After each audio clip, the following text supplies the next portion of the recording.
And this is something that took me a while to wrap my head around. Is to prioritize skills over titles. And for me, early on, I prioritized title. Now, in order to get to the next title level throughout the career path of IT, I had to develop skills. But it was a very short-sighted equation in that, yes, I was learning the necessary skills to get the title and get the promotion. But then when I got to my first title about 5 years in, that required me to have to maintain that title for a long time before getting to the next one. I didn't know how to get to the next one. And so in IT, just to kind of walk you through like a little general, consistent, traditional career path is, you're supporting individuals at their computer, then you're kind of supporting the back end infrastructure that the computers are connected to.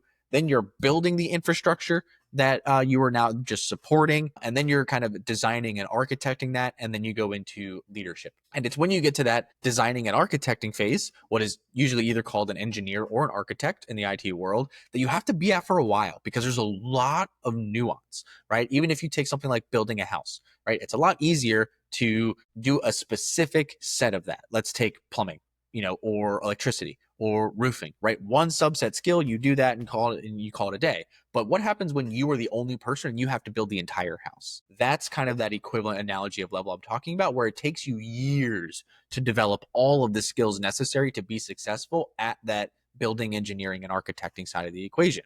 And when I got there, I stalled much longer than everything else. And it was because I didn't know to prioritize skill over title. I had prioritized title over skill for so long. And so I had to stay there a long time to figure out that A, that was the key. Then B, I had to then identify which skills I needed to learn.